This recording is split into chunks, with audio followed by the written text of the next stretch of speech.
Magandang umaga po.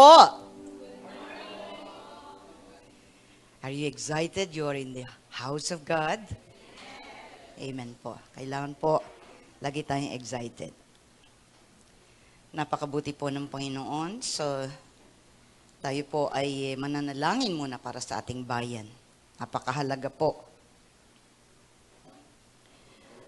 Nagsasalita po ang Panginoon. If you are going to read Job chapter 38,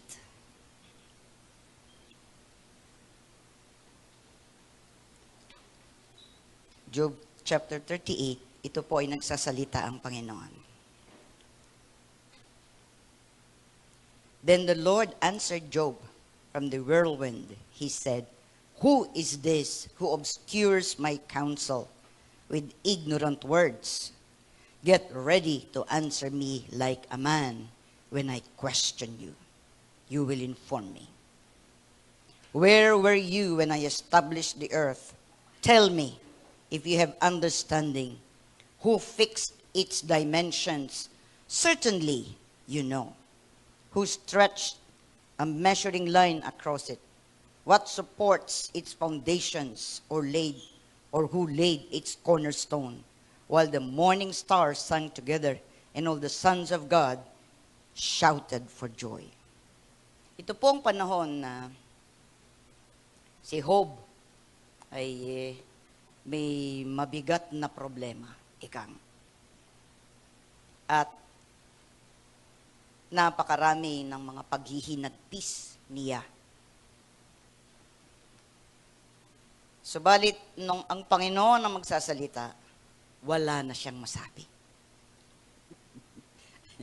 Sabi niya, nagsalita ang Panginoon. Sino to? Sabi niya. Kung titignan niyo po yun sa minsan tayo po, kung makareklamo tayo, wagas. Lalo na kung magrereklamo ka sa Diyos. Sa gitna ng nag-aalim po yung bagyo, ganito ang sinabi ng Diyos kay Job. Sino kang mag-aalinlangan sa aking kaalaman? Lalo lamang lumilitaw ang iyong kamangmangan. Aray ko po, mas matindi pala sa pagkatagala. Tumindig ka riyan at magpakalalaki. Tanong ko'y sagutin, ikaw ay magsabi. Nako, para sa mga lalaki ito kasi ang kausap ng Diyos ay lalaki. And who is the one whom He created? The man. Diba? And out of the man becomes the woman. Kaya nga, woman ang tawag sa kanya is because she came from man.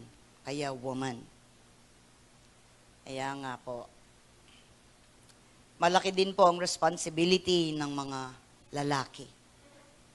Sa Diyos po, walang balaki. Walang lalakwe. Lalaki lang. Amen? Babae lang. Kaya nga, hindi niya sinabi, oy, mga lalakwe. I mean, get ready to answer me like a man when I question you. You will inform me. Where were you? Sabi, nasaan ka ba? Ikaw ba ay tao na nang gawin ko ang mundo? Kung may nalalaman ka, lahat sabihin mo. Sino ang nagpasya tungkol sa lawak nito? Sino ang sumukat, iya'y di kaila sa iyo? Sino ang may hawak ng pundasyon ng mundo? Sino ang naglagay ng mga panulukang bato? Noon ay umawit ang mga tala. Umawit ang mga tala sa umaga. At ang mga anghel ay nagdiwang at nagsaya. Kaya ko po nabanggit ito sapagkat importante po na manampalataya tayo na kaya ng Diyos na baguhin ang ating bayan. Lumalabas na nga po ang mga taong mayroong talagang paninindigan sa katwiran sa ating bayan. Kaya nga, hindi tayo susuko. Sapagkat kung manghihina ang ating pananampalataya at lagi nating nakikita ang masamang balita, tignan natin ang mabuting balita. Diba? Lagi ko pong in-encourage kayo. Mabuting balita ang tingnan natin. Ano ba ang ginagawa ng Panginoon? Paano? Gaano? Nandito. Kaya nung dami-daming tanong ni Job, finally, Biro mo, chapters 1 to 37, sila lang mga tao nag-uusap-usap, puro mga lalaki. Si Hope, tapos yung tatlo niyang kasama, plus one more. Kaya 5 sila.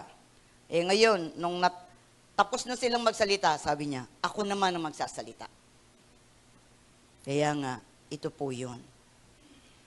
Tayong lahat, bilang mga mananampalataya, isipin po natin na ating Diyos ay Diyos na nakahihigit sa lahat at kaya niya na baguhin. In an instant, kaya niya. Napagsusulit tayo sa ating panalangin, our patience, our persistence, yun ang tinitignan ng Panginoon sa atin.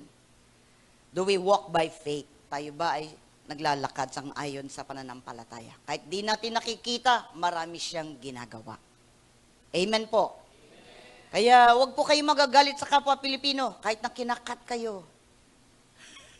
Madalas po, mga motor, eh sabi ko, Lord, wag sana po ako makasagi. Ang bibilis pa naman nila. Madalas pa, wala pang helmet. Kaya lagi ko pinag-pray, Lord, bless mo po yun, walang helmet.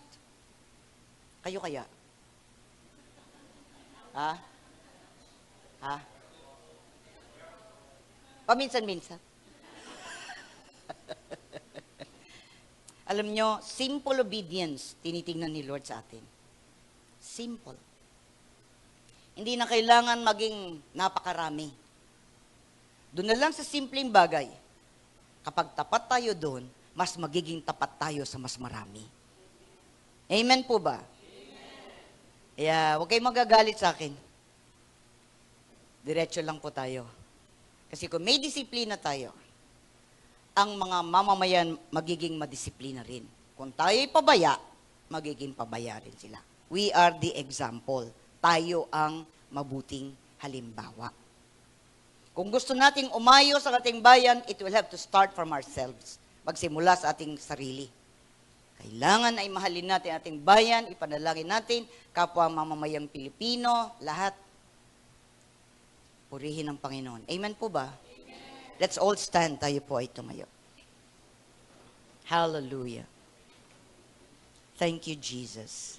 Pasalamatan po muna natin ng Panginoon, pagkatapos po ang kinin natin. Hallelujah. Purihin ka, luwalhatin ka, aming Diyos. Maraming salamat, Panginoon, sa lahat ng biyaya at pagpapala mo. We praise and bless you. Glorify and honor your name alone. Salamat sa lahat ng mga katugunan mo. We praise you, Lord. Bilang isang kongregasyon, Panginoon, nais po naming idulog ng tuloy-tuloy sa inyo ang aming bayan, aming bansa, kapwa mamamayang Pilipino, calling out from Luzon, Visayas, and Mindanao, and all the islands, inhabited or uninhabited. Every territorial property of the Philippines, we decree and declare, Jesus is Lord.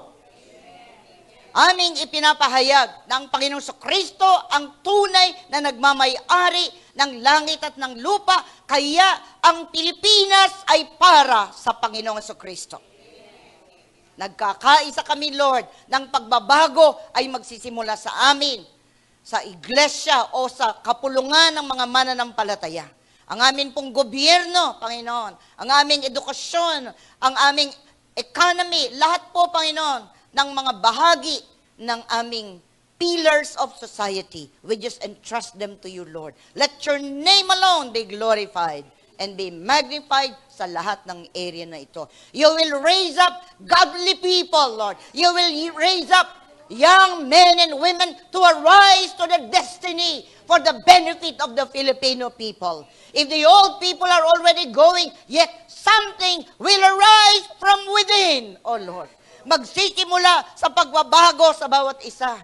And the youth, Lord, will rise up to their destiny at kung ano ang purpose mo so that this nation will arise in its glory and honor on the basis of your word. Kung ano ang pangako mo, Panginoon. Kaya nga po, kami na may mga edad na ngayon, kailangan naming ituro sa mga mas nakababata ang pagmamahal sa bansa. Sapagat iyan ang karapat-dapat. Iyan ang kasiyasiya sa inyong harapan. Maraming salamat po. Tinutugon ninyo ang aming panalangin. We humbly come before you. And we will claim, Lord, your word. No longer will violence be heard in our land, nor ruin or destruction within our borders. And we will call our walls salvation and our gates praise. Thank you, Lord, you have redeemed this nation by the blood of the Lamb. In the name of the Father, and of the Son, and of the Holy Spirit, we pray. Amen. Amen. Hallelujah. Hallelujah. Thank you, Jesus. Lagay ko lang po dito para hindi mahulog. Hallelujah. Today is a special day. It's a 24th day. Don't be too excited. I'll have to explain first. Hallelujah. Dumarating po ang panibagong buwan. It's called the month of Elul. E-L-U-L. It's from August 25, that is tomorrow, hanggang September 23. It is called the month of mercy and forgiveness. Sa tuwing unang araw, which is 25th, it will always be a new month, a new beginning. So sa bawat buwan, ninanais ng Diyos ang mga tao, kanilang mapagtanto na may panibagong buwan na ibinibigay ang Panginoon. Although, ang memoryado natin ay ang Gregorian calendar, but we have to look back to the calendar of God. Lagi ko pong dinidiin sa inyo yan. Yung kalendaryo ng Diyos, yun ang ating sinusunod. Because that is important sapagkat may sinasabi siya. Dito po, Numbers 28 verse 11. Ito ang sinabi niya. Numbers 28:11. At the beginning of each of your months, present a burnt offering to the Lord. 2 young bulls, 1 ram, 7 male lambs a year old, all unblemished. Yan po sabi niya. Sino po ang nagtakda nito? Ang Diyos. Sinasabi niya, Numbers 28:11. Now I will read further. 28:11. Tapos, verse 15.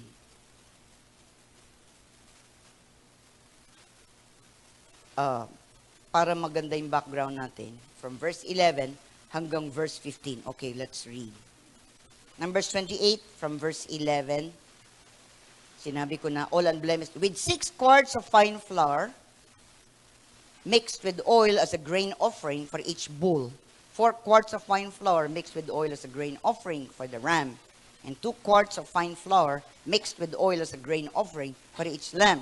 It is a burnt offering, a pleasing aroma, a food offering to the Lord. Their drink offering are to be 2 quarts of with the ram and 1 quart with each male lamb. This is the monthly burnt offering for all the months of the year. And 1 male goat is to be offered as a sin offering to the Lord in addition to the regular burnt offering with its drink offering. Siguro po kung babasahin ito, ano to? Hindi ko naintindihan ito. Alam niyo po, sa lumang tipan, ang mga tao ay lumalapit sa Diyos. Pero para makalapit sila, they have to make an offering, maghahandog. Ang kanilang mga handog ay ang kanilang mga alaga. Ano ang mga inaalagaan nila? Mga alagang tupa o baka, nakalagay dyan eh. Sabi niya, all unblemished, walang kapansanan. Dun po, at the beginning of each of your months, present a burnt offering to the Lord, 2 young bulls, 1 ram, 7 male lambs, and a year old. Male lambs a year old, all unblemished. So every start of the month, Ginagawa nila ito. The Lord Jesus Christ was not there yet. Wala pang Panginoon sa Kristo. Kasi ang ating Panginoon sa Kristo, tinupad niya lahat yan. He is our burnt offering, He is our sin offering, He is all our offering. Nasa Panginoon sa Kristo na lahat yun. But in the Old Testament, while they're waiting for the coming of the Messiah, o tagapagligtas, ginagawa nila ito upon the advice of the Lord. Hindi lang advice, kundi command. Ganito ang gagawin ninyo. So, ang unang araw ng Elul o yung month of Elul is called Rosh Chodesh Elul.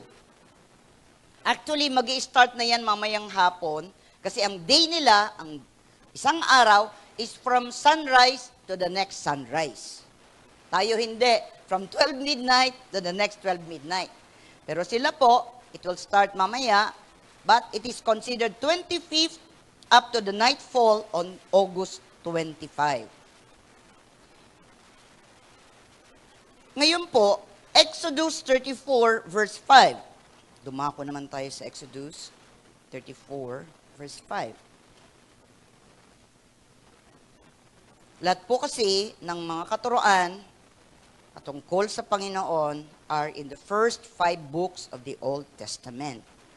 So Exodus 34 verse 5.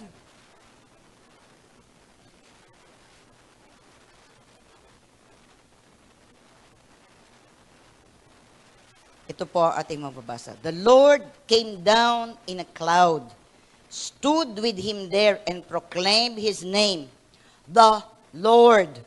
The Lord passed in front of him and proclaimed, the Lord is a compassionate and gracious God, slow to anger and abounding in faithful love and truth, maintaining faithful love to 1,000 generations, forgiving iniquity, rebellion, and sin.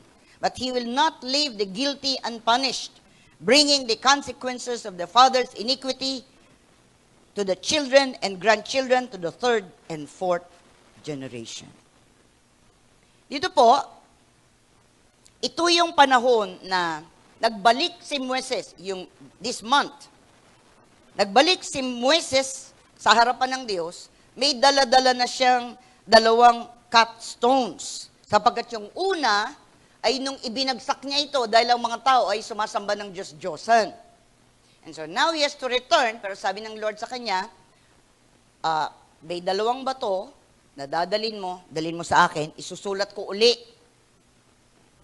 yung mga kautusan ko, the 10 Commandments. Kaya ito yon. Makikita nyo dun sa verse 4, Moses cut 2 stone tablets like the first ones. He got up early in the morning, and taking the 2 stone tablets in his hand, he climbed Mount Sinai, just as the Lord had commanded. So ngayon, dahil nga ganun na nangyari nung una, ngayon babalik siya. Tapos, papaano dumating ang Panginoon? He came down in a cloud. Tapos, nagsalita siya. Remember, last time, he says, listen carefully. Siya ang nagsabi, the Lord is a compassionate and gracious God, slow to anger and abounding in faithful love and truth. So nagsalita ang Diyos in the Old Testament. So Exodus, titingnan ko lang po sa Tagalog para po very clear sa atin. Exodus 34, para po nauunawaan nating mabuti. Ipinakilala ng Diyos kung sino siya. Sinabi po niya, si Yahweh ay bumaba sa ulap, lumagay sa tabi ni Moises at binanggit ang kanyang pangalan, Yahweh. Si Yahweh ay nagdaan sa harapan ni Moises, sinabi niya, akong si Yahweh ay mapagmahal at maawain. Hindi ako madaling magalit. Patuloy kong ipinadarama ang aking pag-ibig at ako'y nananatiling tapat. Tinutupad ko ang aking pangako maging sa libo-libo at patuloy kong ipinatatawad ang kanilang kasamaan, pagsalansang at pagkakasala. Ngunit, hindi ko pinalalampas ang kasalanan ng Ama at ang pagpaparusa ko'y hanggang sa 3 at 4 na salinlahi. Anong ginawa ni Moses? nanikluhod si Moises at sumamba kay Yahweh. Ayun. So ito na po yung pangalawang tapyas ng bato. Ika nga. Nagbalik siya. Nung una, ang Diyos mismo, He wrote it down and He gave the stone, tablet of stone sa Panginoon. Kay Moises, 2, 5 on each. Kaya, dito makikilala natin kung sinong ating Diyos. Sa marami, ang Diyos ay nakakatakot. We have a holy fear. Ibig sabihin nun, ayaw natin. We have reverential fear. Ibig sabihin nun, inaayawan natin na tayo magkasala laban sa Kanya. Because He's a holy God, we need to come before Him in holiness, sa katuwiran at kabanalan. Kaya nga, para maghandog ang mga tao, yun ang nagiging paraan upang sila ay makalapit sa Diyos. Ngayon, itong buwan na ito ay tinataguri ang panahon ng ating puso ay lalapit sa Diyos para ipaghanda doon sa tinatawag nilang Jewish New Year, Rosh Hashanah. Day of Atonement. Yun ang minsan isang taon lumalapit ang kataas-taasang saserdote, the high priest. Dito sa panahon na ito ng Elul ay ikinukumpara sa isang hari na nagbibisita sa kanyang subject, sa mga tao na nakapasakop sa kanya. At ang ginagawa nila during this period, they read Psalm 27 all throughout the month. Psalm 27. The Lord is my light and my salvation. Whom shall I fear? The Lord is the stronghold of my life. Of whom should I be afraid of? Dito, sinasabi ng Panginoon, kahit sino ka man makakalapit ka. Kasi sinabi niya doon sa Exodus chapter 34, sabi niya na sinabi niya siya si Yahweh, mapagmahal at maawain, hindi madaling magalit, patuloy kong ipinadaram ang aking pag-ibig at ako'y nananatiling tapat. Tinutupad ko ang aking pangako, maging sa libo-libo at patuloy kong ipinatatawad ang kanilang kasamaan, pagsalansang at pagkakasala. Pero may pasubali doon, ngunit, that's why we're going to learn that today. Kaya ito ang panahon na iyon, when Moses went back sa Diyos at ibigay sa kanya yung second tablet. Siya na ngayon ang may hawak at isusulat uli ng Panginoon ang 10 Commandments doon sa 2 tapyas na bato na iyon. Ito po ang pagkakataon na iyon. Ngayon, basahin po natin uli yung verse 5 to 7. Actually, binasa ko na po, pero ulitin pa natin. Exodus 34, 5 to 7. Si Yahweh ay bumaba sa ulap, lumagay sa tabi ni Moises at binanggit ang kanyang pangalan, Yahweh. Si Yahweh nagdaan sa harapan ni Moises, sinabi niya, akong si Yahweh ay mapagmahal at maawain, hindi ako madaling magalit, patuloy kong ipinadaram ang aking pag-ibig at ako'y nananatiling tapat. Tinutupad ko ang aking pangako maging sa libo-libo at patuloy kong ipinatatawad ang kanilang kasamaan, pagsalansang at pagkakasala. Ngunit hindi ko pinalalampas ang kasalanan ng ama at ang pagpaparusa ko'y hanggang sa 3 at 4 na salinlahi. So sa panahon na ito, they blow the shofar. Kaya po kanina, blow the trumpet in Zion, Zion. Sound the alarm on my holy mountain. Yung pong inawit natin kanina mga papuri, they are Jewish songs. Yun po ang style ng pag-ano nila. Blow the trumpet in Zion, Zion.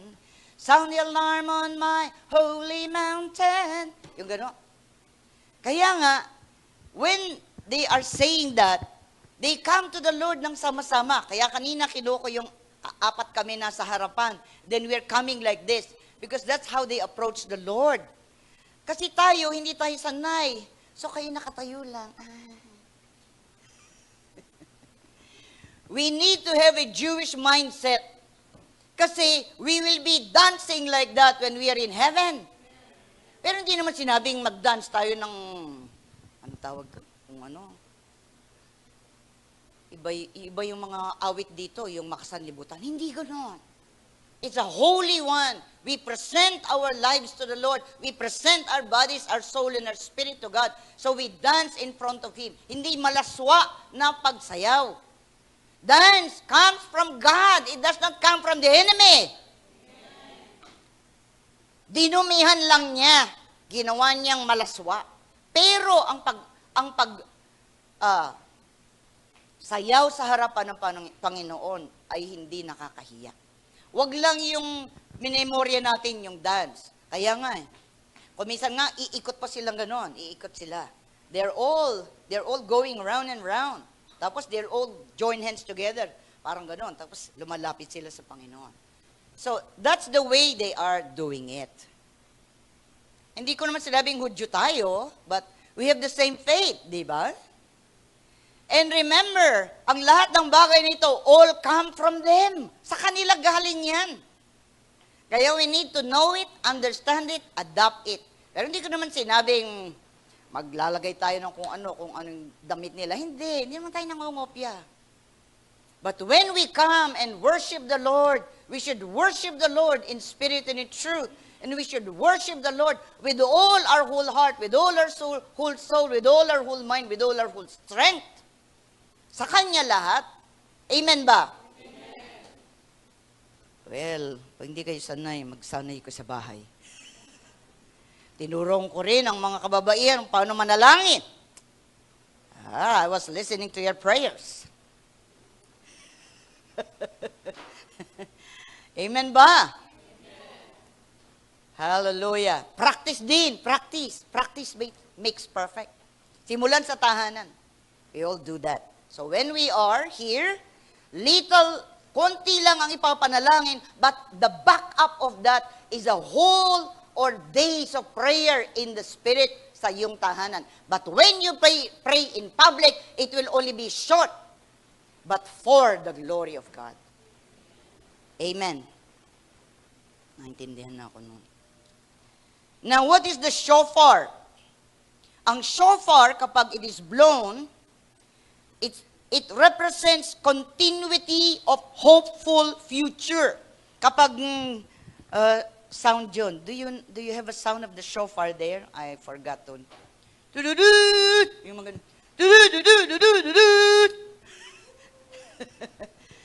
alam nyo, when you hear that sound, kikilabutin ka talaga. Kikilabutan ka. You try to check how it is. Meron yung ram, yun yung lalaking male lamb, yung parang niyang ganun. Horn. Very good. Thank you. Meron yung Yemeni, yung mahaba.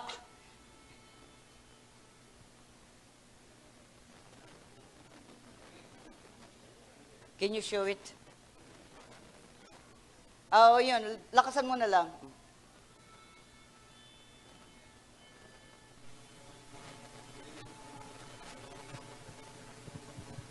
Alam nyo, kasi tatandaan nyo yung shofar. Because when we will be called by the Lord, we will hear a shofar. It means, come up, come up, come up, sabi ni Lord. Kaya tingnan nyo, when you hear it, talagang tumataas ang balahibo mo. Because it is a sound, it is a continuity of a hopeful future. Katulad ng paghahandog ni Abraham kay Isaac. And the shofar is also a warning signal. Kasi iba't iba ang sound ng shofar. Meron yung sound na nananawagan so that they will all come together in the assembly. Meron ding nananawagan when there is a war. It's a different sound. Eh noon, wala naman silang sound system. Wala naman silang mic. So papaano malalaman ng mga tao kung merong mga bagay na nangyayari? There is the sound of the shofar. Kaya nga, it's a continuity of hopeful future, pero the shofar is also a warning signal. Yung mga gano'n. Mahaba yon. And those who are blowing the shofar, pinapractice talaga yun. Kasi hindi basta-basta magbo-blow yung doong bagay niya. Anyway. Ito ay dito sa panahong ito, when the shofar is being sounded. So, ang pangunahing bagay sa buwang ito ay ang hari ay nasa labas. So, lalabas siya outside of the palace. Kasi kapag nasa loob ng palasyo, marami mo ng mga iba't ibang paraan bago ka makapasok. Pero kung yung hari ang lumabas, anyone can come in. Kahit sino gustong kausapin siya, makakausap siya. Siya na ang lumabas. Yon.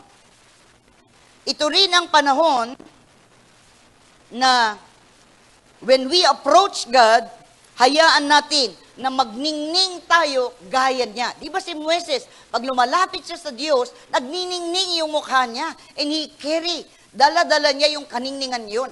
Sa Bagong Tipan, meron din tayong ningning. We are the light of the world.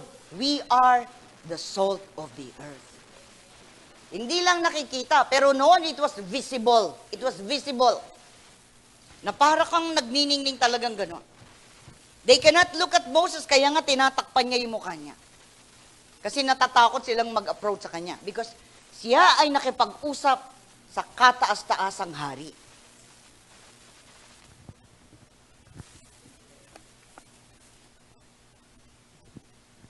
Hello? Ito rin ang panahon that we can fix what has been broken. Kung ano ang nabasag, ngayon ang panahon para maibalik uli. Sometimes we become broken vessels. Dahil pain, difficulty, trials, lahat, mga words, anything. So when you come to the King, He's gonna fix what has been broken sa buhay mo. Pati mga utang, lahat. Lord, dami po. Oh, lumapit ka, Lord.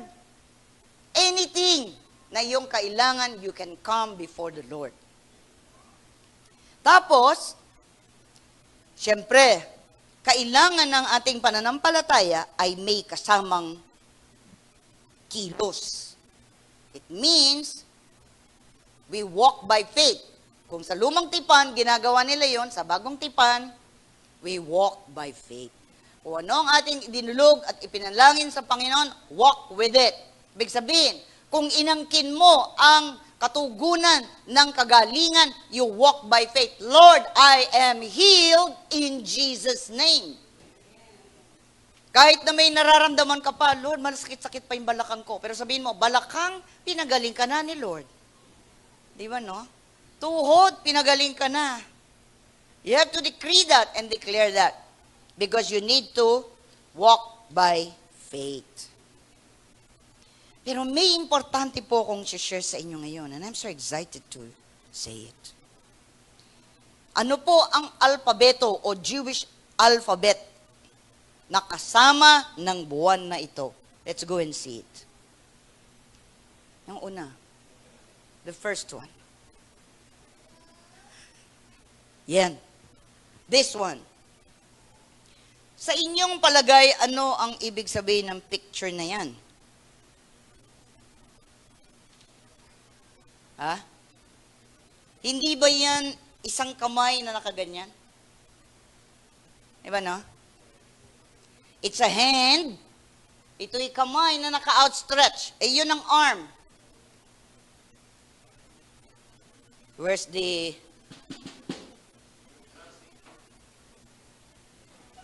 Oops, kung mahuhulog.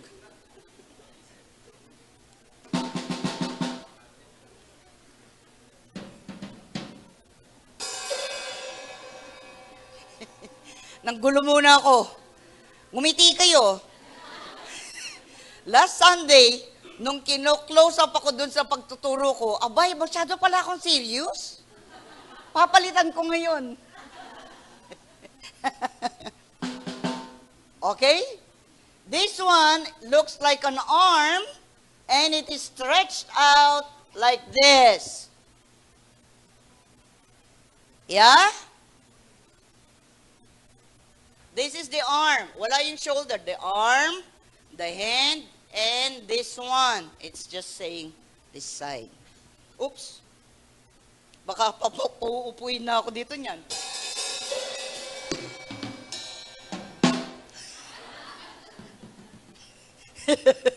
Hindi po ako marunong. I'm sorry, ha? Alam nyo, I need the stick. Ano pong ibig sabihin nun? Wow. Hallelujah. Talaga pong ako'y tuwang-tuwa sapagkat the Lord has showed me something patungkol dito. Now you look at that. Teka, itabi ko muna ito. I have written something else here. Ang ibig sabihin po niyan, that letter is called Yod. Y-O-D. Y-O-D. Yod.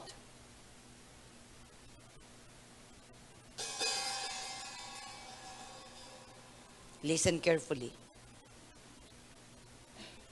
Ang ibig pong sabihin, behold the hand, behold the nail. Ito yung kamay, ito yung... Kaya alam niyo po, doon pa man sa lumang tipan ay sinasabi na ng Diyos na ipagkakalob niya ang kanyang buhay sa atin at siya'y may papako sa krus ng Kalbaryo. Kasi ang ibig sabihin nun, it resembles an outstretched arm extending the hand. Diba? We all have hands. Can I see your hands? Dalawa pa nga, no? Ngayon, anong ibig sabihin ng ating kamay? What is the design of our hands? It is to grab, it is to take, it is to gather, it is to pick, it is to work, it is to hold things. Basta may hahawakan ka, kailangan mo ng kamay. Diba? God is very practical. Ipinapakita niya kung sino siya sa pamamagitan mismo ng ating katawan. He has a hand, binigyan niya tayo ng kamay din. Diba? So yung letter pic, ang tawag po dyan ay letter pictograph. Letra na may letrato. It's not just a letter. Yung alam natin A, B, C, D, di ba? Letter na meron pang ibig sabihin yan. It has a meaning. Kaya makikita natin dyan, yun ang unang-unang picture na ipinakita niya. And ito po ay para sa buwan na ito. He is stretching out His hand for the people to come to Him. Ginaganyan po niya ang kamay niya sa ating lahat para tayo lumapit sa Kanya because it is the month of Elul when the king is outside of the palace at nire-reach out niya tayo. Kaya nga ini-stretch niya yung kamay niya sa atin. Minsan ang tao na lang ang ayaw lumapit. But God stretches His hand for us. So yan, ginagamit natin ang ating kamay in so many ways. Kung wala tayong kamay, how can we work? Meron naman po talagang taong may walang kamay, so paa na lang ginagamit nila. But it is quite difficult kung yung kamay ay yung paa ay maging kamay. Pero walang imposible. Meron na pong nagagawang ganun. But as long as we have a hand, we use our hand. Diba? Ngayon, ang ibig sabihin ng letrang yan, it speaks of creative works. Yung creativity mo, what is in your mind, you draw it. Di ba? Kung ano mga bagay na nasa isip mo, ginagawa mo yan and you draw. Kaya merong maraming mga tao, may kakayanan na mag-paint, mag-color, kung ano-anong bagay. You write it down. Di ba? Sinusulat mo yan with your hand. Ngayon, ginagamit mo rin ang iyong kamay kapag ikay nagtatanim o ikaw ay nag-harvest. Anumang agricultural labor, ginagamit niya yan.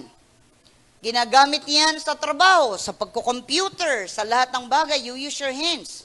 Diba? Kapag nagtatype ka, Kasi ngayon, hindi na masyadong marunong mag-type ang mga tao. Ganyan na. Touchscreen na, ginagano na. Pero hindi. Sa typing, flat 1 ako doon sa typing. When I was in college, flat 1 ako. Tapos, di ba ang requirement?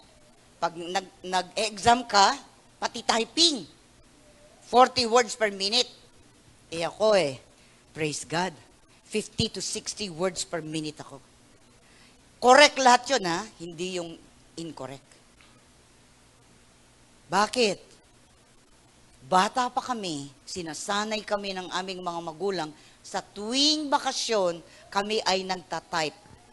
A, B, B, B, yung ganon. May lesson everyday, pinipresent namin yon at the end of the day.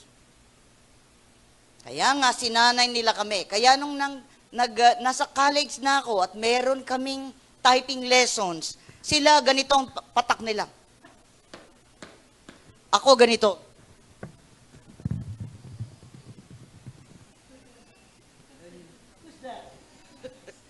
Ang bilis na. Kaya pagdating sa typing, I was flat 1. Glory to God. Kasi, nasanay. Di ba? Ang mga bagay dito, kapag sinasanay ng iyong kamay, magiging mabilis ka. Ganon din, yung mga accountant. Calculator naman. Ngayon, hindi na, no? Pero noon, yung calculator, ang kamay ang nagme-memorya. Pag tiningnan mo yung mga numbers, correct naman. Why? Because it's right here from the mind, it was transported to the hands, and then the hands will do it for you. Diba? Kaya lang, ang isang bagay sa mga accountant, laging nakatungo. Kinakausap, yes? Kasi nga, yung mga numero baka magkamali. Noon, gumagamit pa kami ng journal. Yung 10 column, 15 columns, noon nagtatype ako ng gano'n, ako po. It was very difficult when I was working. Kasi kasama yan. Financial statements ang tinatype ko. Kailangan mag-a-align yung mga papers ko kasi pinagkakadikit-dikit lang namin. Hallelujah, napagtagumpayan ko yun. Nung ako ay nagtatrabaho pa ng gano'n. So, para matupad ang mga pangarap mo, kailangan mong magtrabaho, di ba? Hindi matutupad ang pangalan mo kung, I wish, I dream. Wish ko na CEO ako. Teka, nag-aral ka ba? Para marating mo yon, nagsanay ka ba? Yung iba, gusto nila boss kaagad, ni hindi nila dinaanan ang mag-stapler ng papel. Meron kaming kasawa nun, sabi niya, I don't want to do that. Sabi niya, aba, ang sinasanay niya clerical, pero pagkatapos nun, ayaw daw niyang mag-punch, ayaw daw niyang stapler ng mag-alis ng stapler, ayaw daw niyang sumulat. Anong gagawin niya? Cellphone. Chay. Hindi matatapos ang trabaho kapag ganon. Di ba? So you use your hands to work, to finish any plans or any dreams that you have. You work hard for it. Diba?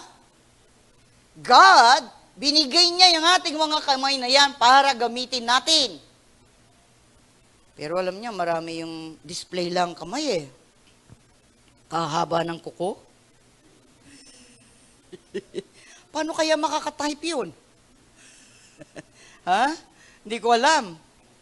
Pero ang aking mga kamay, they are working hands ever since. Hindi ako nakapagpapahaba ng kuko. Lalo na kung nagbe-bake ka, hindi talaga pwede. Alam, malinis ang kuko mo. Walang polish. Wala. Malinis lang. So, ginagamit ang kamay, syempre, para magawa ang mga dapat mong gawin. Para ma-achieve mo ang iyong mga goals. Para magkaroon ka ng good job performance. Because God is good. And so the letter Yod, it represents God's power and strength on display. So yung symbol na yan, Yod, ay nagpapahayag ang kapangyarihan ng Diyos at kalakasan niya ay ipinapahayag niya na nakakaapekto sa ibang tao. 'Di ba? Kapag nagtrabaho ka, your family benefits, 'di ba? Sa asawa mo, sa mga anak mo, mapapag-aral mo sila. So yung mga bata, nag-aaral muna, pero later on, pagkatapos nila nag-graduate, magtatrabaho din sila. Because when they have their own families, they need to work for the family. Amen ba? So, ang kapangyarihan ng Diyos at kalakasan niya ay ipinapahayag niya sa pamamagitan ng pagkilos niya. God is a positive God. Ang nature niya, yung binasa natin kanina in Exodus 34, He's to bless, to save, to deliver, to heal. Diba? When you pray for others. Pinapatong mo yung kamay. When you bless, you pray for others. Ginagawa mo yan. Save. Ililigtas ka ng Panginoon. Paano kanya niligtas? Doon sa nguso niya? Kaganyan niya? Hindi. Kinuha kanya sa kamay niya. Diba? When Peter was drowning, anong iniabot ng Panginoon sa Kristo? Kamay niya, hindi paa. O, dito ka na lang sumabit. Hindi niya pinasabit sa paa niya. Kamay. Diba? Because this represents His strength and His power to work mightily for our sake. Now, He has entrusted us with hands. So, tatlong kategorya yan. Ano ang ibig sabihin nun? Una, God is our Creator. So, sundan niyo ako. Exodus chapter 13, verse 3. Exodus chapter 13, 1-3, verse 3. Exodus 13, verse 3. Sabi niya, Then Moses said to the people, Remember this day when you came out of Egypt, out of the place of slavery, for the Lord brought you out of here by the strength of His hand. Nothing leavened may be eaten. Ayun, sinabi niya. So, sa papaanong paraan niya, sinabi sa atin, ang lakas ng kamay niya. Diba? There were many things that had happened to Egypt. And finally, pinaalis na sila. Pumayag na yung Faraon. Ano? Sabi niya, binasa natin, by the strength of His hand. Nandoon. Sa pamamagitan ng lakas ng kanyang kamay. Ayan. Remember, sabi niya, when you came out of Egypt, out of the place of slavery, where the Lord brought you out of here by the strength of His hand. Amen? Ang kamay niya ang ginamit niya. Although hindi nakikita, but definitely, like a flock, taking care of the sheep. Ganun yun. Kaya nga, there is a pillar of cloud during the day and the pillar of fire in the night. Because that is the presence of the Lord sa kanilang kalagitnaan. He also created angels. Bago natin pakita yung next ano. Created angels, Job chapter 1 verse 27. Ang mga anghel din ay may mga kamay. Diba? Job 1 verse 27. Job 1 verse 27. Can you put it up in the screen? Sabi doon, Job 1:27. Is it 27 or 22? Did I make a mistake? When he says here, ang sinasabi doon, he created angels with hands. Maybe you can try to check it up. Ang sinabi niyang yun. Pero, ang mga anghel ay meron ding mga kamay.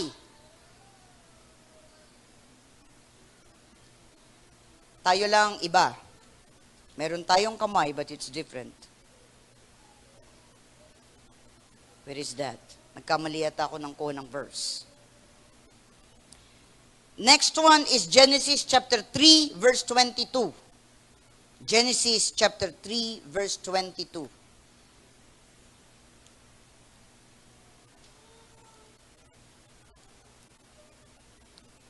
Genesis chapter 3, verse 22. Ito na. When He created humans made in the image and likeness of God. The Lord God said, since the man has become like one of us, knowing good and evil, he must not reach out, take from the tree of life, eat, and live forever.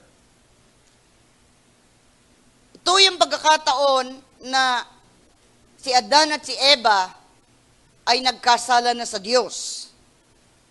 Dahil tayo ay nilikha niya, nakawangis niya, ibig sabihin meron tayong kamay.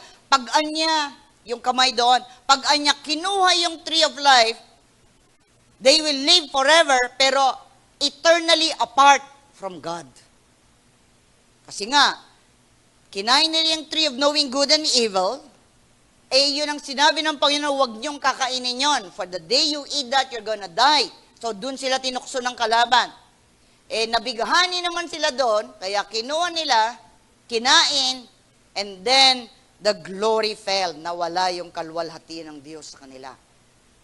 Kaya nga, ang sabi niya, huwag pababayaan yon. Baka anya maabot nila yon.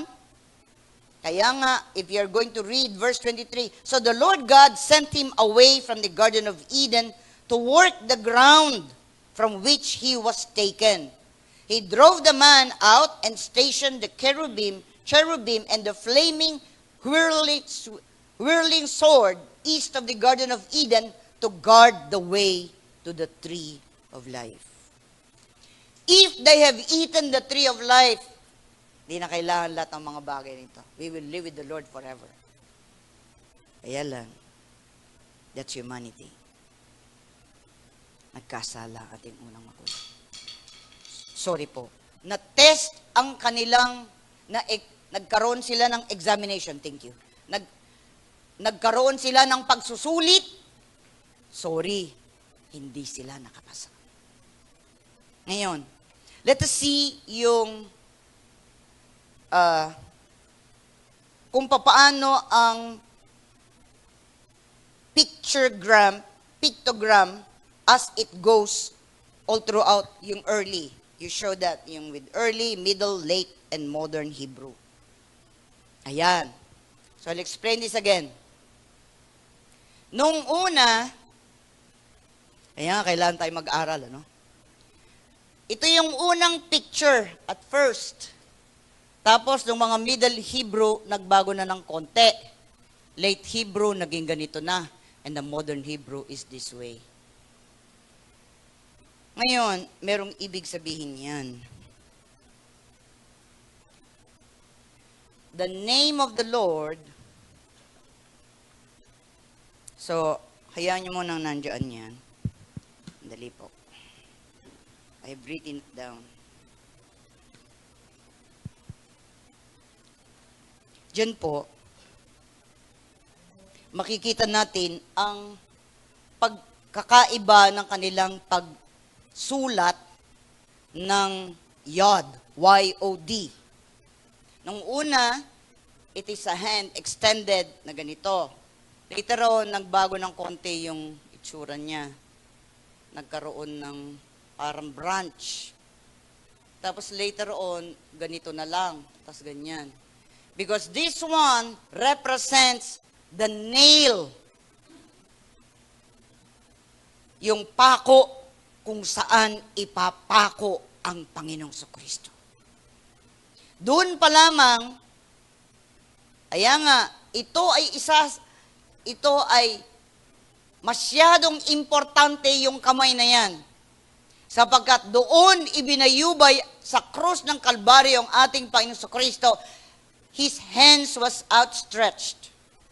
Nandoon po yun. Ngayon,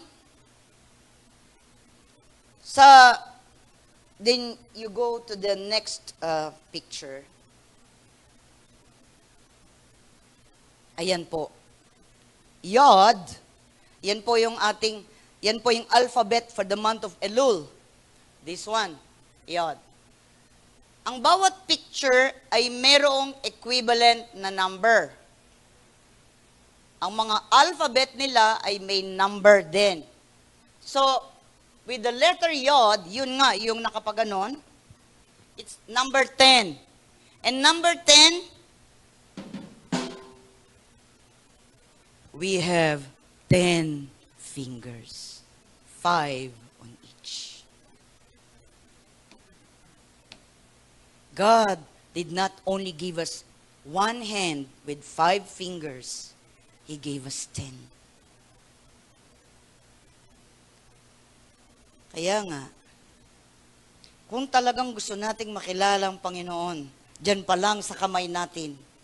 Diba nung una, one of the months is number 5.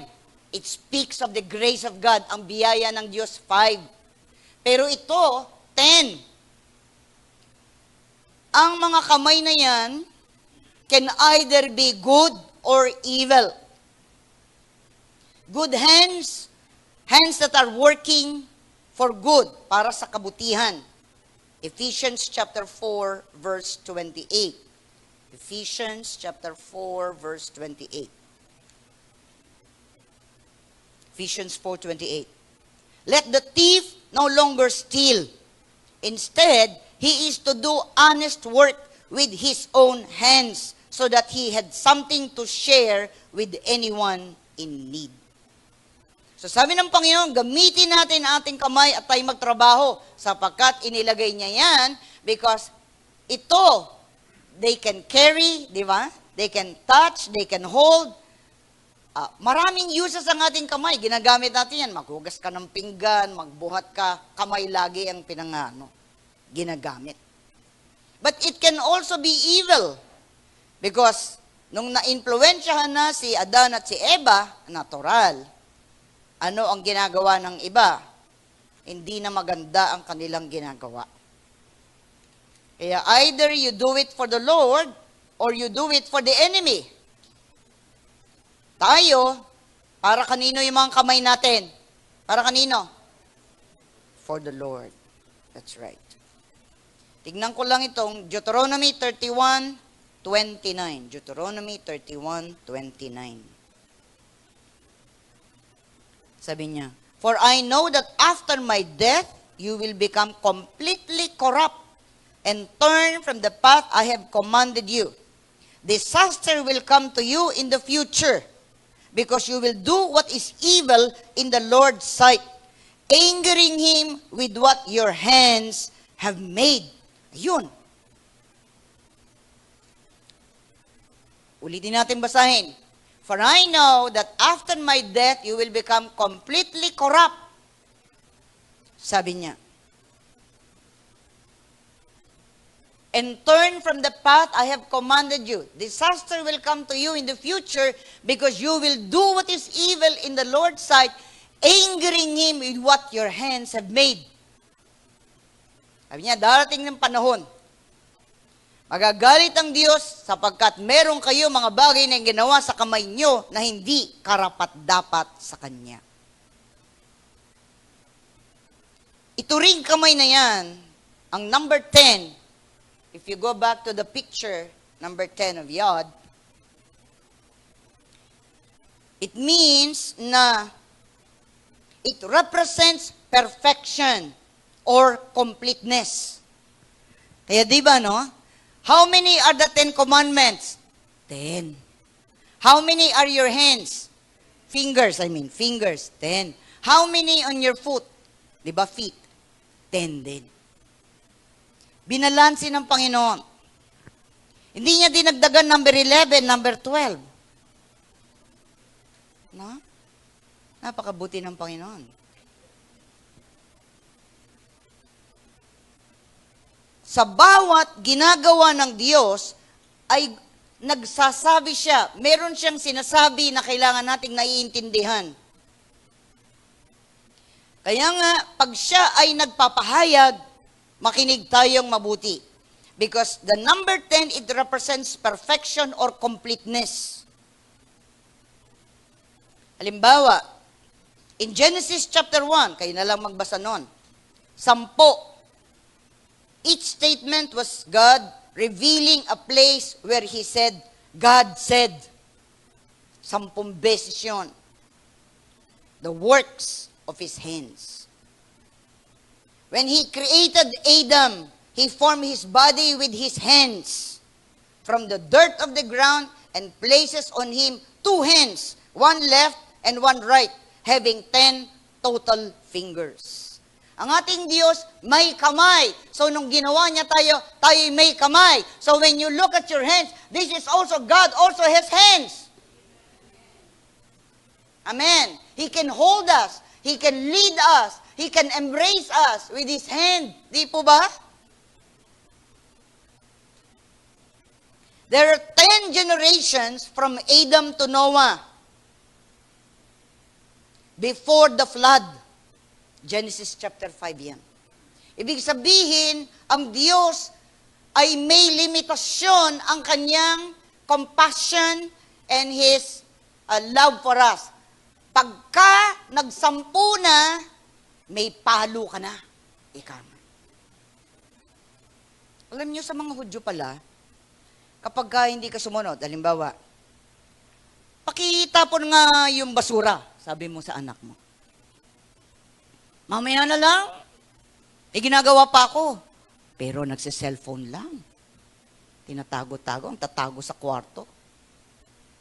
Kapag binilangan ka niya, 1, 2, 3, 4, 5, 6, 7, 8, 9, 10, sige na nga. Pag nakarating na ng 10 at hindi ka sumunod, palo. Bakit? Hindi ka sumunod eh. Diba? Nakukuha nyo yun? Mga magulang, magmula ngayon, tatandaan nyo yan, pag ang tamad-tamad maghugas ng pinggan, yung inuutusan nyo, bilangan mo na, susunod ka ba o hindi? 2, 3, 4, naririnig mo, 5, 6,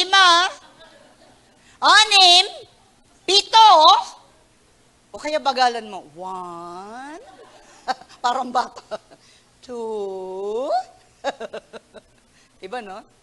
Pag binilangan ka na ng 10 at hindi ka sumunod, palo. Kaya sabi ng Panginoon, rod of correction. Kasi, hindi ka sumusunod. Kaya mga kabataan, magmula ngayon, wag niyong pabayaan, bibilangan pa kayo, ha? Susunod na kayo kagad. Ha?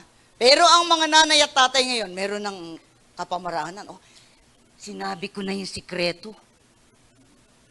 Bilangan ninyo. Halimbawa, ayaw pang kumain. Kain na! Diba, no? Sandali lang. Maya-maya, no? Daming excuse. Wala ka ng breakfast after 10. 2, 3, 4, 5, 6, 7, 8, 9, 10. Okay, the breakfast is taken away.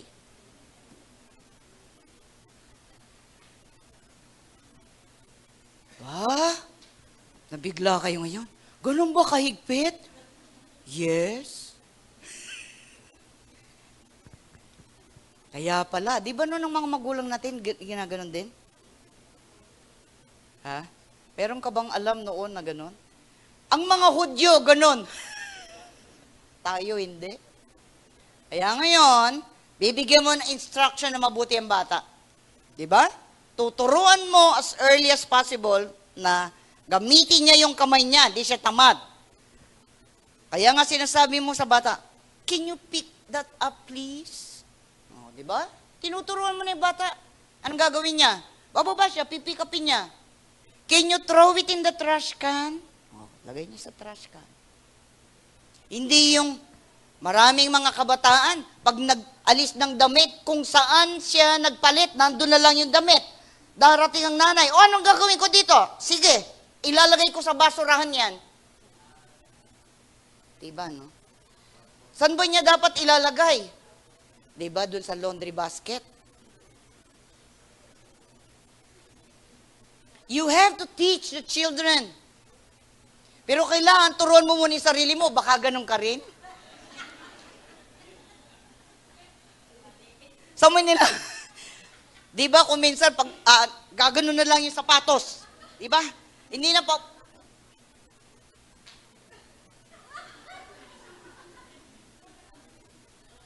Tapos may dumating, natapilok dahil dun sa sapatos. E di ngayon, madadala pa siya sa ospital. Bakit? Nagpabaya ka. Ginanyan mo lang yung sapatos mo. Yung bag. Doon pa lang sa pintuan, binaba mo na. Tapos nagsiselfone ka na, naglalaro ka na. Aba, sandali lang. Saan mo ilalagay ang bag? Diba, diba? O mga kabataan, nakikinig kayong mabuti. Hi. Don't be angry. I'm telling the truth. Kaya nga, ang mga babae tinuturuan. Pero ngayon, pati lalaki tinuturuan din. Hindi naman ibig sabihin ang gawain bahay pang babae lang. Eh kung walang babae, ikaw ang lalaki, eh di ang baho mo. Mabaho yung bed mo, mabaho yung CR mo, mabaho yung kitchen mo. Ay, kawawa ka. Amen ba? Kasi ngayon, modern na, ang mga nanay, tatay, pareho nagtatrabaho. So pag uwi ba, lahat nasa babae, siya lang lahat? O ikaw, anong ginagawa mo? Pakikuha yung tsinelas ko, ha? Yung dyaryo, yung kape. Abay, wag naman. Nangiti yan, ha? Pareho lang kayong kadadating ng bahay. Eh, ikaw nga, dami mo rin namang naging activity sa buong maghapon. Kung minsan, kaya ka umuwi para magpahinga. Tapos mautusan ka, no? Well, tiyaga-tiyaga lang talaga. Pero tulungan. Help one another. Teka, have you heard?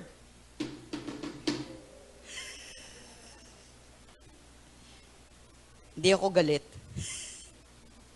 So makikita nyo, there are 10 generations from Adam to Noah before the judgment of the flood. Naghintay ang Panginoon, 10 henerasyon. Bilangin nyo man, you go to Genesis chapter 5. And remember, Abraham paid his tithe 10%. Bakit 10? Kaya ngayon, maintindihan natin. The first 10% of our salary belongs to God. It's like paying Him. Because He has blessed us, pinagpala niya tayo, and so we do the necessary and give to God what is due to God. Hindi niya sinabing 90, 10 lang. Because 10 represents our labor, our hands.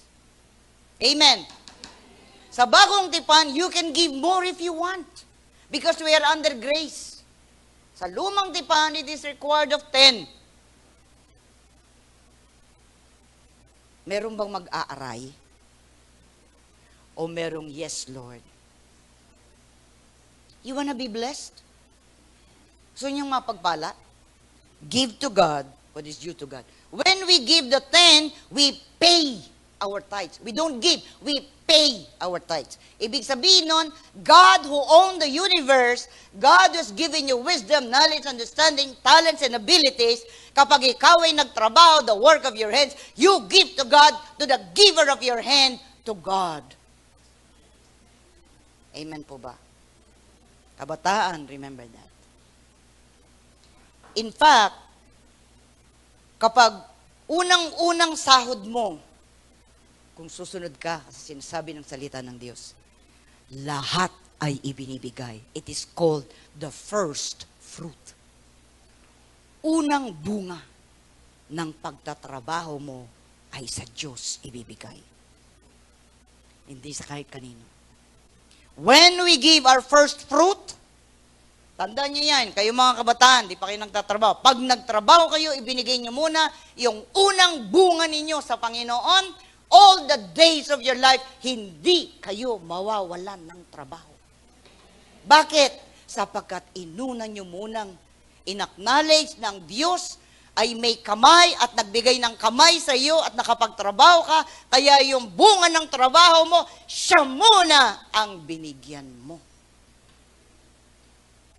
There is a feast called first fruit. And it comes after the Passover, Feast of Unleavened Bread, and then the first fruit. Who is the first fruit? Jesus Christ. Siya ang unang bunga. Kaya nga sinasabi niya sa atin, tagasunod ng Panginoon Kristo, ang unang bunga ng ating pagtatrabaho ay sa Diyos ibibigay. Maring yung iba, hindi nila alam ito. Kaya nga itinuturo. Amen. Kung hindi ito sasabihin niya, malay ko, hindi ko alam. Kaya nga we have the responsibility to teach you and to preach the Word of God. So, sinong unang nagbigay ng ikapo? It was Abraham. He gave his tithe to Melchizedek. That is in Genesis chapter 14. God agreed not to destroy Sodom and Gomorrah if there are 10 righteous people. Kung may 10 na matuwid, hindi itutuloy ang kapahamakan. Pero sad to say, wala. 4 lang. Tapos yung isa tumingin pa. Kaya she became a pillar of salt. Tingnan nyo, God is so merciful sa number 10. Amen? God is merciful. Ano pa? God judges Egypt after 400 years of Israelites' bondage. And He used 10 plagues. Di ba? 10. Yung pang-10, yun yung namatay ang lahat ng mga panganay ng mga taga-Ehipto. Pero yung mga Israelita, they were spared ang mga panganay. Kaya nga ang mga panganay ay inihahandog sa Diyos. Hindi lang isa, kundi basta ipinanganak mo, idinededicate mo rin yan sa Panginoon. Yeah. The first Passover in Egypt, sa ikasampung araw, on the 10th day, itatabi mo na yung lamb. Sa ikasampung araw ng buwan ng Nisan, the first month, ay pipili ka na ng isang tupa na ihahandog mo on the 14th day. 10 din. 10. Siyempre, alam nyo na, God gives Moses the 10 commandments. 10. Bakit hindi ginawang 12, 11, 12, 13, 20, lahat? 10 lang. Alam niyo po, napakabuti ng Panginoon sa atin. 10 lang. Kung nag-require siya, 618. Yung pag 618, yun na yung mga sundry laws para sa kanila. Yung mga dapat nilang ginagawa with each other. Pero, yung 10 utos, hindi nawala sa bagong tipan. Pero, sinamarize na lang ng Panginoon into 2. Love God above all and love thy neighbors as thyself. Tapos, ito basahin natin para naintindihan nyo. Numbers chapter 14 verse 22. Diniscuss ko na rin yan sa inyo last time. Numbers 14, 22. Basahin natin para makita nyo doon yung sinabi ng Panginoon. Numbers chapter 14 verse 22. 14 verse 22. Sabi niya, none of the men who had seen my glory and the signs I performed in Egypt and in the wilderness, and have tested me these 10 times, and did not obey. Kita nyo doon? 10 beses.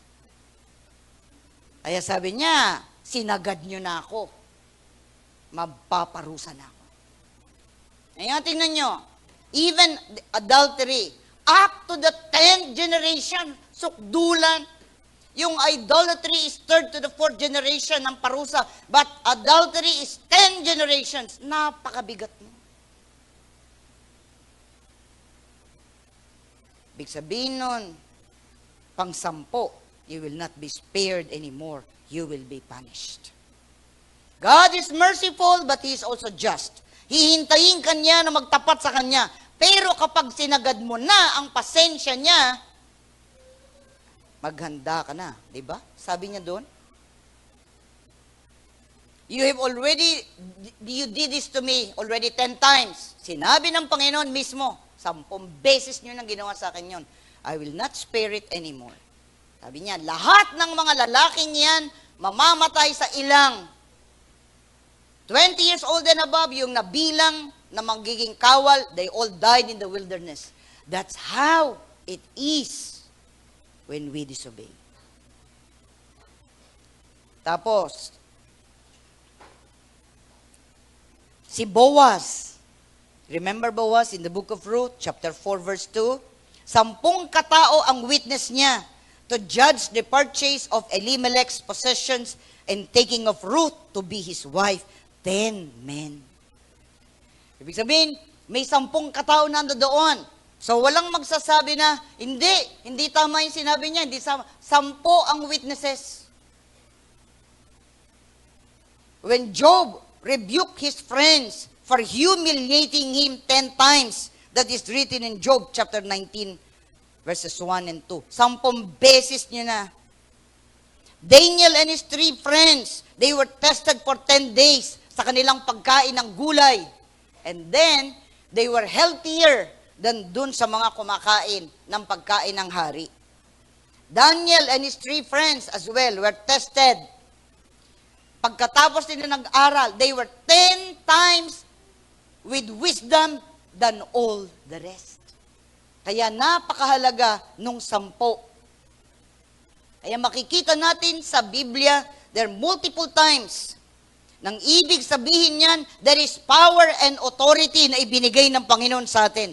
The power to heal, the power to reach out, the power to help. Amen. Di ba kapag kinakarga mo yung mga anak, alam niyo po, no, na-appreciate ko talaga yun. Ewan ko, sa mga lalaki siguro hindi masyado, pero sa babae, it is. Di ba kapag kinakalong mo yung anak mo, kukunin mo yung anak mo, anong gagawin mo? Di ba ganito? Di ba kukunin mo yung bata?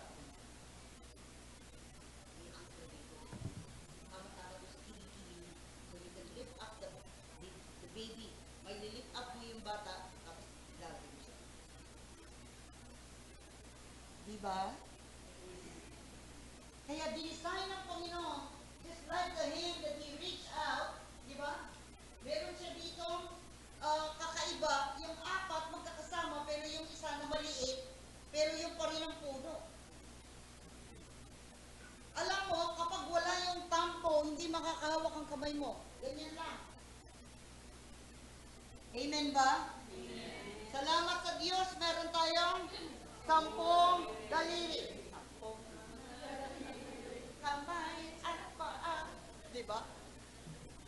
2 tinga, 2 mata, ilang na.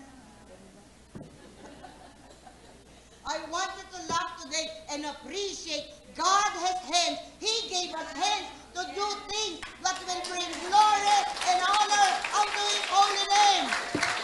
Ang mga kamay nito, they are not our property. This belongs to God. That's why we praise the Lord with our hands. We lift up our hands to worship. Amen. Kaya walang mananampalataya na kapag siya'y sumasamba, nakaganyan lang siya. Wala.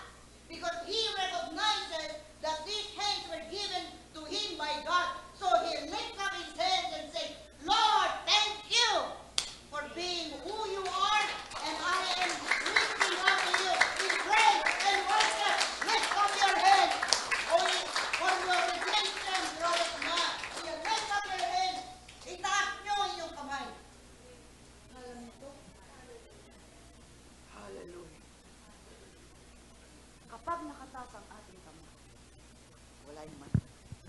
Pag nakataas ang ating kamay, it is good for us. Nagfo-flow yung ating blood towards the heart and back when we praise the Lord. Kaya pag nadidepress ka, raise up your hand and worship. Pag nalulungkot ka, purihin mo ang Panginoon sa mga kamay mo. Lift them up, lift them up, lift them up. Hallelujah to the living God. May kamay ba tayo? Kita nyo ba? Hindi lang 5, 10 mga daliri, 2 kamay. Kaya nga, when Jesus reached out for Peter, He reached him up by His hand. Di niya kinaganon sa paan niya.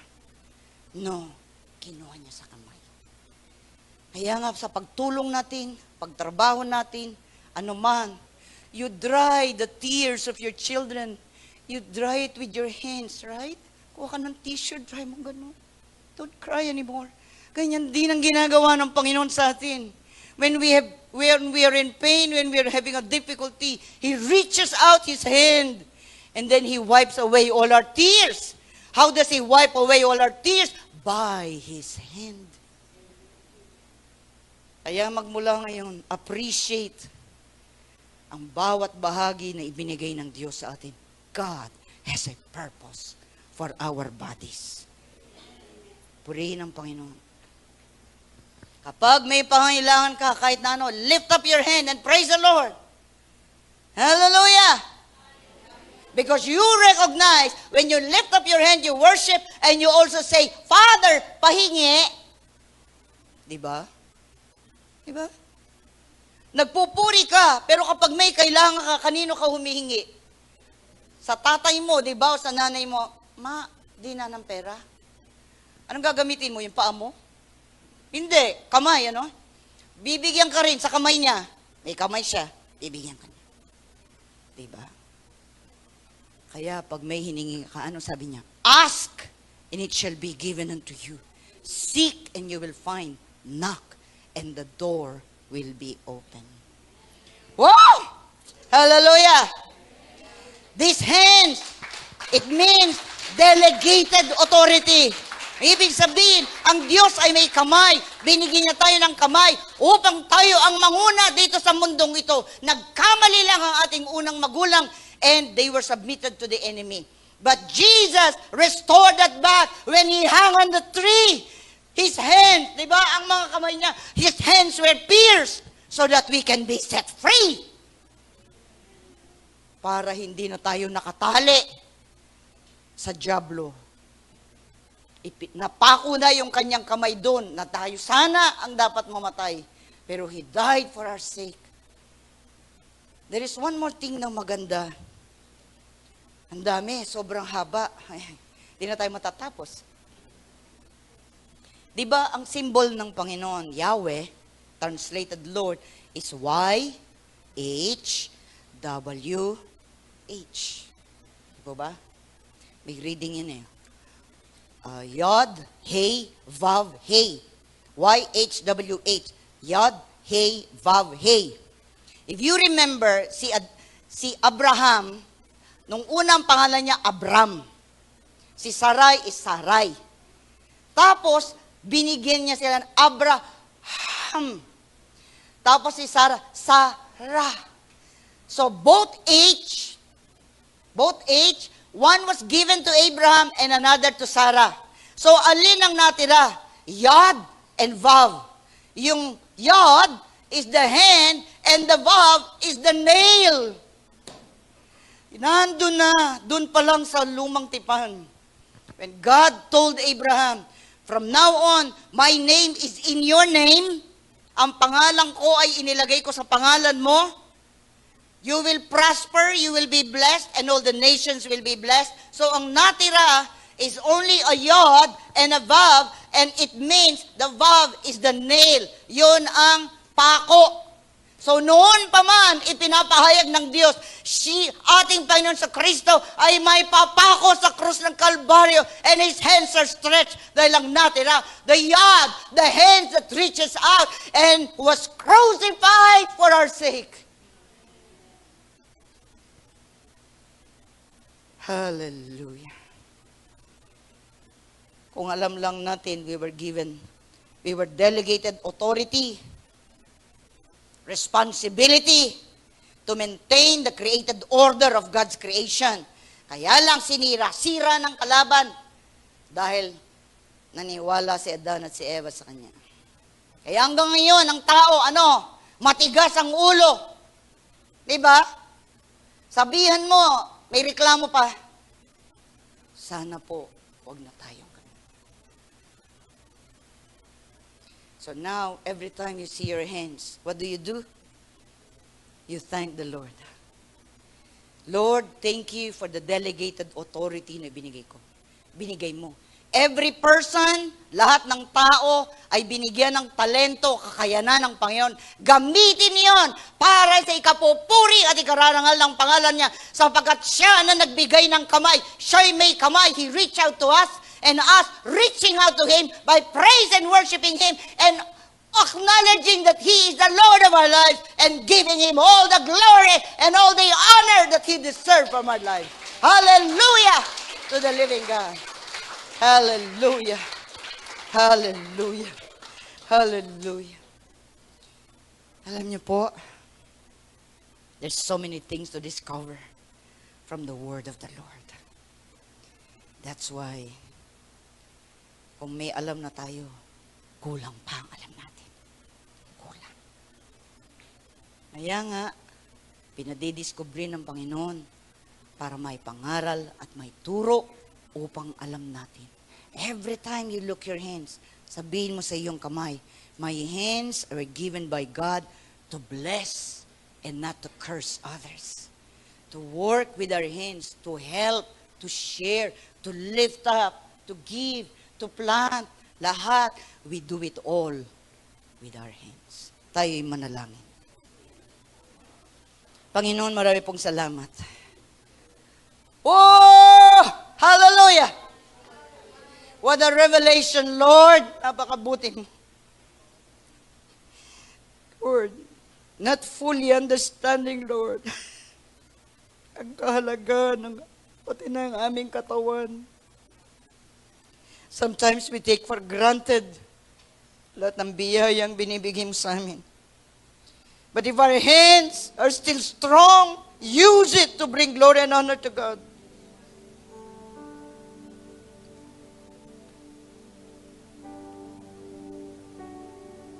Thank you, Lord. Salamat po. Salamat po, Panginoon. You are truly amazing.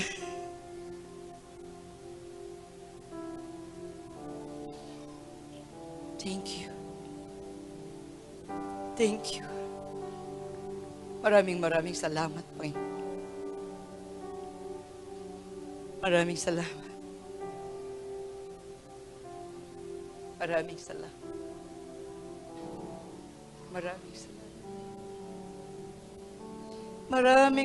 Maraming. Sobrang daming salamat. Pagpupuri at pagsamba sa iyo. Kaya nga,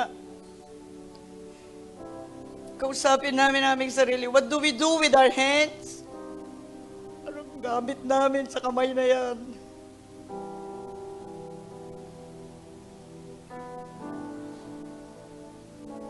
Jesus, thank you.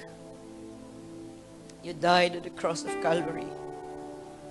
You breathed your life into Abraham and Sarah. But what remained in you is just the hand and the nail. That's why Jesus has to die on the cross of Calvary for our sake. Hallelujah. Help us, Lord, to stop complaining pag kami napapagod. But rather, enjoy the hands that you've given to reach out, to touch, to embrace, to hold, to share, to work, to write, to work in the fields, to work in the offices, to hold. Napakarami ng gamit ng kamay namin. Kung wala kaming kamay, hindi kami magkilos. Maring may paa kami, but without the hands, we are incomplete. Kaya nga po, Panginoon, this is an important time in the month of Elul, when your hands are stretched out to people. Come! Iniimbitahan mo, come to me, all ye that labor and are heavy laden, and I will give you rest. Come in my arms. Let me embrace you. Let me draw yourself to me. Fill my heart. Damhin mo ang tibok ng aking puso. Yan ang sabi ng Panginoon sa atin. Move closer to the Lord. Huwag malayo. Lapit ka. Hindi nakakahiyang lumapit. Kaya nga, itong buwan na ito ay ang paglapit mismo ng hari sa kanyang sinasakupan. Panginoon, Lord, Yad He, Vav He, thank you. Thank you for your outstretched arms for us, Lord. Thank you. You breathe life into us so that we might live. Kaya sabi mo, I have come that you might have life and that you might have it more abundantly. You gave us your life. You died so that we might live. Oh, Jesus. Thank you for this revelation. Thank you, Heavenly Father.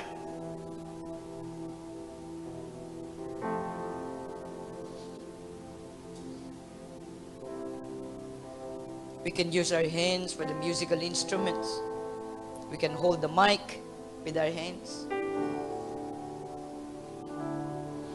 We can put up the chairs. We can sweep. We can work voluntarily. Use our hands to bring glory and honor to God. Be a volunteer. Do it for the Lord. Do it for the Lord. While you have time, while you're still strong. Don't wait when you can't work anymore. Now is the time. If you hear His voice, harden not your hearts. The call is come.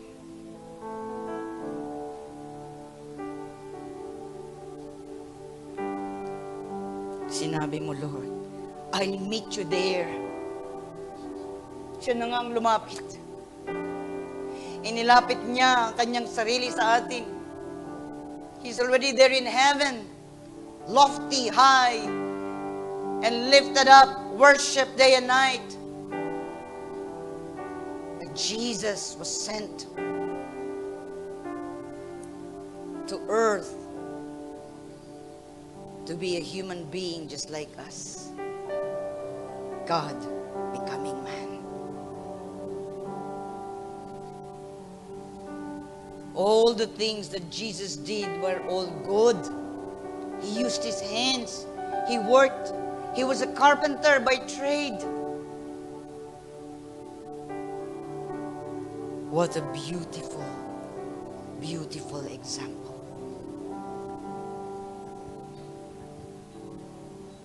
He was not idle. Di siya tamad. Tulungan mo po kami, Panginoon. Magmula ngayon. Wala na sa bokabularyo namin ang tatamad-tamad. We are motivated because you have hands, you have given us hands, you have given us responsibility, you have given us authority to do it with our hands. Not idle, but with hands that work for the glory of God. Salamat po, Panginoon. Kaya nga sabi, give us clean hands, give us pure hearts.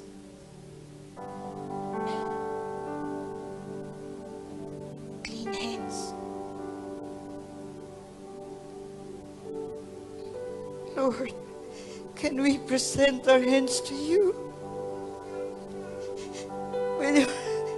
Pwede bang mga kamay na ito ibigay namin sa iyo?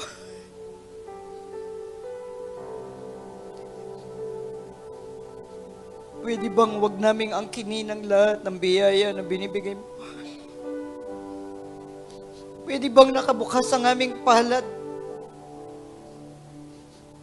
Tutulungan mo kami, tutulungan din namin ang iba. Pinagpapala mo kami upang pagpalain din ang iba. Di mo sinabing itikom namin ang aming mga kamay. Kapag tinikom namin, konti lang ang hawak.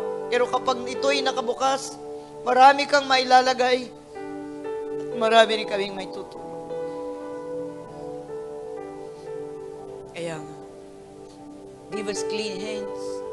Give us pure hearts. When our hearts are pure, it extends to our hands. And our hands are also pure. Hallelujah. We lift up our hands to worship. We lift up our hands to surrender. We lift up our hands to acknowledge your holiness, your righteousness. We lift up our hands because we know you have hands who reached out to us. So we reach out to you and say, Lord, you are wonderful. You are magnificent. You're the Prince of Peace. Mighty God, everlasting Father. Worship. Even if we don't have musical instruments, our hands becomes an instrument of praise and worship. Thank you, Lord. We may not know how to use the guitar or the piano or the bass or the drums. Yet we have hands to lift up. We have voice to speak in praise and adoration unto your holy name. Thank you, Father. Thank you.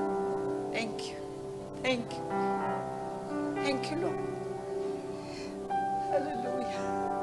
Thank you. All glory and all honor belongs to you, Lord. In the name of the Lord Jesus Christ, whose outstretched hands reminds us of your love for us, of your hands that were stretched out, and the nail-pierced hands, so that we will know that there is no other Savior, there is no other God. When He says, I am of the Old Testament is still the I am of the New Testament. I am who I am present, and I am future, and I am forever. Hallelujah to your holy name. Thank you, Heavenly Father. Thank you for thinking all of this. What a wonderful, wonderful, loving God you are. In Jesus' precious name, by the power of thy Holy Spirit we pray. Amen.